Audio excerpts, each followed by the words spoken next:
Hello friends, आज हम लोग लाइब्रेरी साइंस का दूसरा सेट पढ़ेंगे। पहला क्वेश्चन है, 5 लॉज ऑफ लाइब्रेरी साइंस किसने प्रतिपादित किए थे? रंगनाथन। दूसरा क्वेश्चन, डीडीसी का संस्करण 23 कब प्रकाशित हुआ? 2011 ईस्वी में। भारत में नेट लाइब्रेरी किसने शुरू की थी? इनफ्लिबनेट। डीडीसी में अंकों को किस आधार पर व्यवस्थित किया जाता है? डेसिमल। AACR का संशोधित संस्करण AACR2 कब प्रकाशित हुआ? 1978 ईस्वी में। सूचना की 3 प्रमुख श्रेणियां कौन सी है? Primary, secondary, tertiary. कौन सा डेटाबेस सामाजिक विज्ञानों के लिए उपयुक्त है? PSYCINF4। CC में कॉलन किसके लिए प्रयोग होता है? उपवर्गों को जोड़ने के लिए। Z39.50 क्या है? एक नेटवर्क प्रोटोकॉल है। ISBN में अंतिम अंक क्या दर्शाता है? Check digit.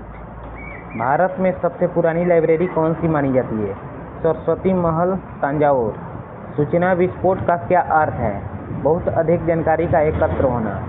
इंडेस्ट कंसोर्टियम किसके लिए बनाया गया था? इंजीनियरिंग और टेक्निकल संस्थान के लिए। मार्क का पूर्ण रूप क्या है? Machine readable cataloguing.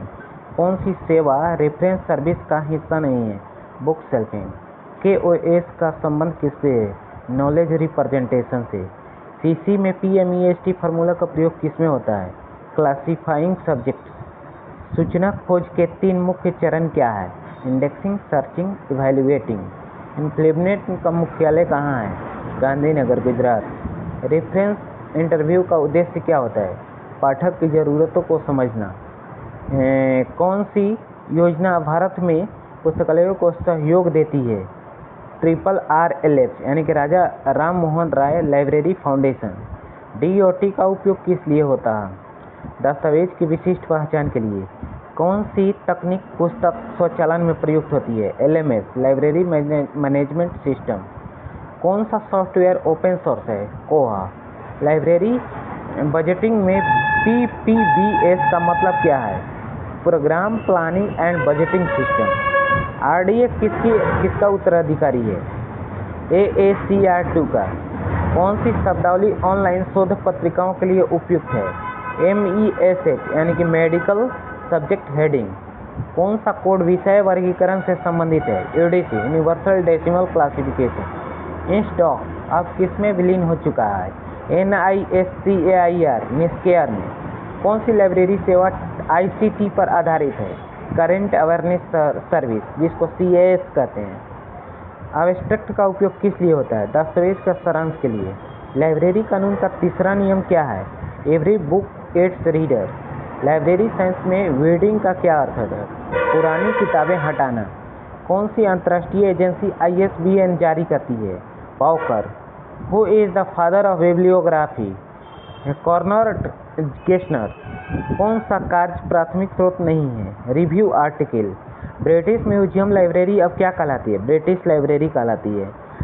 IFLA का मुख्यालय कहाँ है? दी हेग। इनफ्लिबनेट का पूरा नाम क्या है?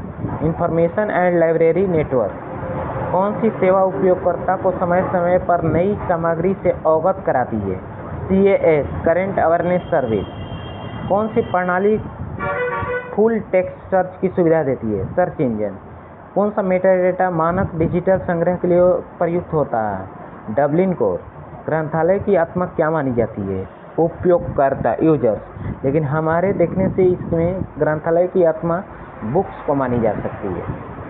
कौन सी सेवा उपयोगकर्ता को दस्तावेज की प्रति प्राप्त कराती है? Document delivery service. पुस्तकालय विज्ञान का उद्देश्य क्या है? ज्ञान का प्रचार।